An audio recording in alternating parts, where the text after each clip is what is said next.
कि कैसे हम लोगों को अपना जीवन व्यतीत करना चाहिए, कैसे मांसाहार से बचना चाहिए। और मांसाहार के बताने के लिए बताया गया कि कैसे कैसे जानवर हैं जो जानवर को ही खाते हैं। इसमें एक विशेष बात पता लगी कल शाम को महाराजा के मुखारबिन से कि एक विशेष प्रजाति है जानवर की भी जो जानवर को खाता है।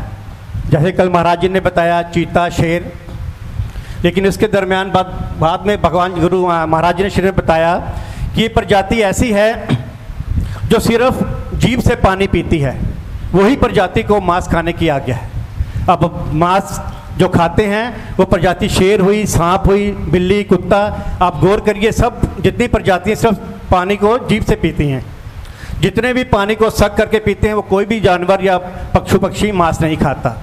तो ऐसे ऐसे मुखारबिन से जब हमें एग्जाम्पल मिलते हैं तो पता लगता है कि ये चीज़ें हम लोगों के लिए नहीं बनी। शरीर में जब ये चीज़ नहीं जाएगी तो भगवान तभी विराजमान होंगे, तभी हमारे हृदय में विराजमान भगवान हमारे को कुछ समझाएंगे कि आप। और गुरु महाराज जी कल ये भी बताया ऐसे ही भक्त भगवान को बहुत प्रिय हैं जो इन चीज़ों से दूर रहकर भगवान की सेवा करते हैं, गुरु चरणों का आश्रय लेते हैं। तो समय का ध्यान रखते हुए मैं हमारे बीच विराजमान रिटायर्ड प्रिंसिपल श्री सतीश अग्रवाल से आग्रह करूंगा कि गुरु महाराज जी को माला अर्पण कर उनका आशीर्वाद प्राप्त करें। श्री सतीश अग्रवाल जी।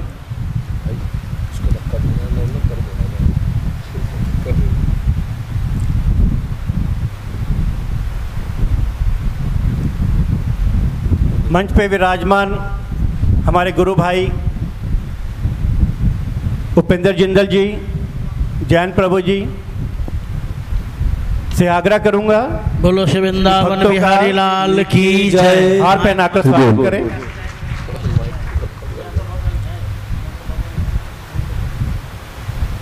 दो 2016 श्रीमद् भागवत सप्ताह के तृतीय दिवस के संध्याकालीन सभा में महाराज श्री का आज प्रवेश। महाराज श्री चरणों में आग्रह कि भगवान के गुण रूप लीलाओं का दर्शन कराएं। हरि बोल। हरे कृष्ण, हरि बोल।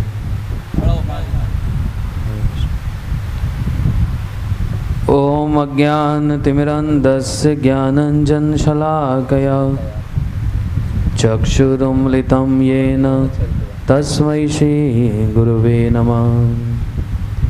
गुरुवे गौरचन्द्राय राधिकायै स्तदालये कृष्णाय कृष्णभक्ताय तद्भक्ताय नमो नमः।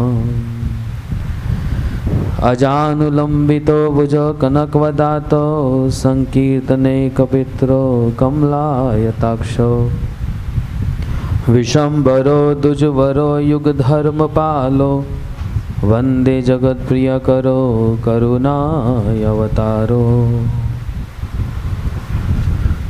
महाबोधे स्थिरे कनकरुचिरनीलशिखरे वसन प्रसदंत सहज बलभद्रेण बलिना सुभद्रा मध्यस्थ सकल सुरसेवा वसरदो जगन्नाथ स्वामी नयन पथगामी भवतु मे।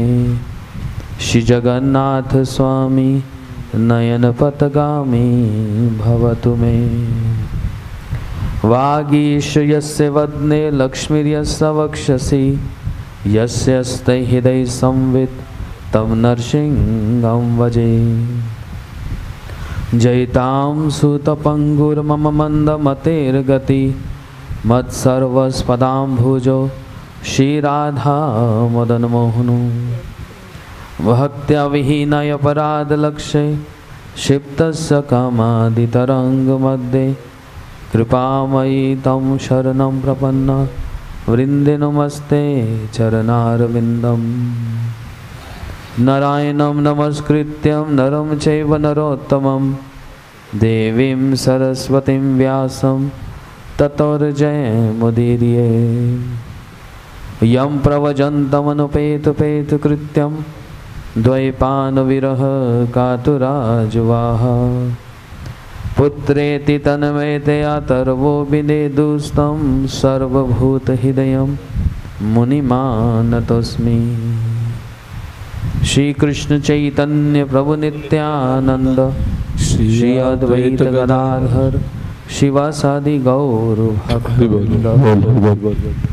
एक बार सभी कहें, हरे कृष्णा कृष्णा कृष्णा हरे हरे, हरे राम राम राम हरे हरे। श्रीमद् भागवत कथा हम लोग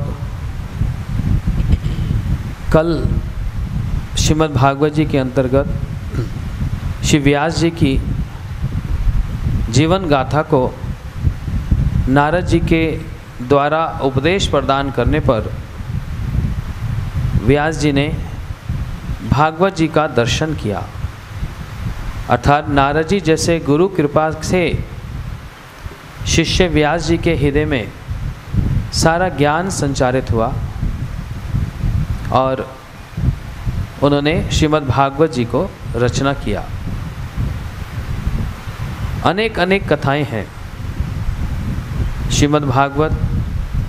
हर एक स्कंद में भगवान के और उनके भक्तों की कथा को बड़े विस्तार से वर्णन करती है, जिसमें भक्तों का चरित्र अधिक है और उन भक्तों के द्वारा भगवान की जो स्तुति स्तव किया गया उसकी विशेषता है।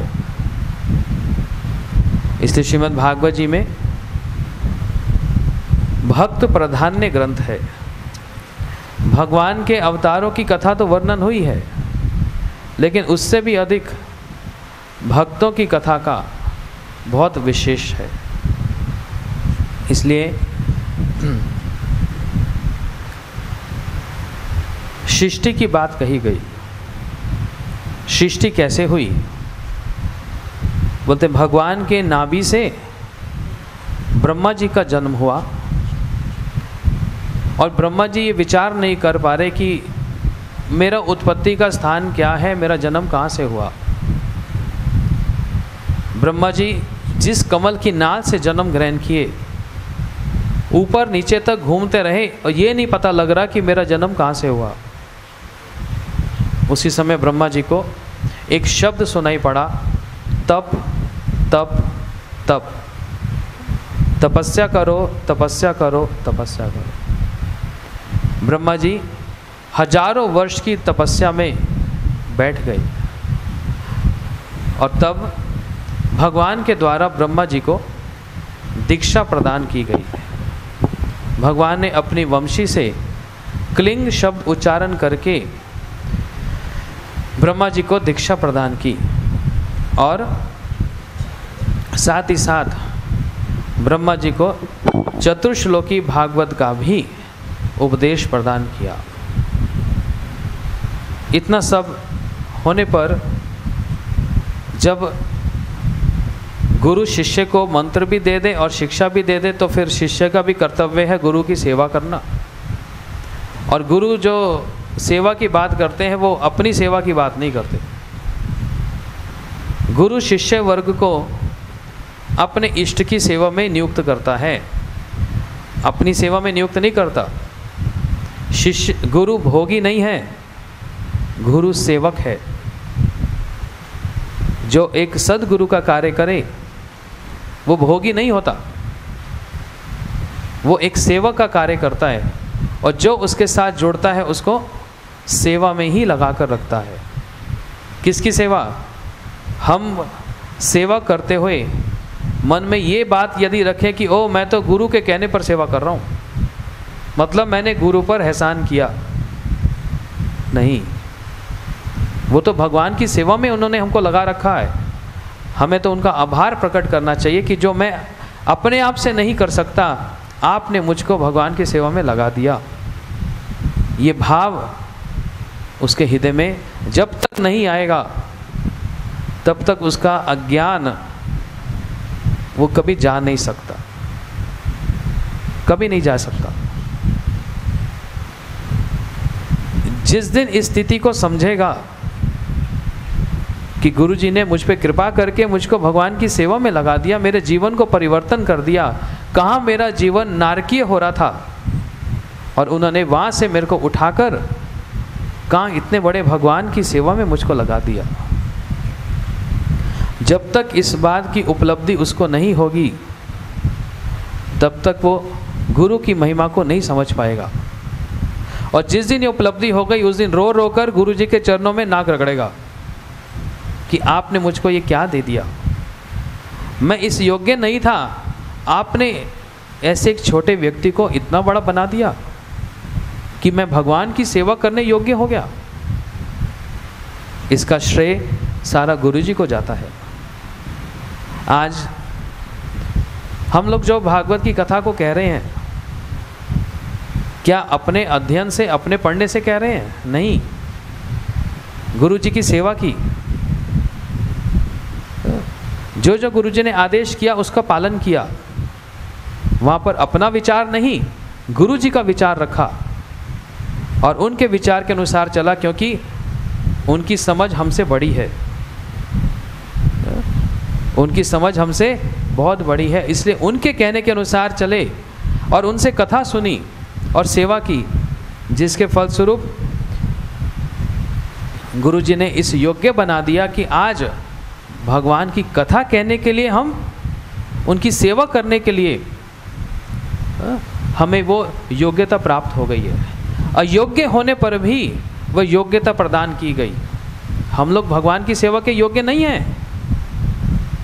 भगवान बहुत बड़ी वस्तु है। हम लोग संसारिक अधम जीव, पाप में पड़े हुए, अंधकार में पड़े हुए, तो कोई भगवान की कथा कैसे कह सकता है? यही गुरु का कार्य होता है। उन्होंने योग्य बनाया। कैसे बनाया?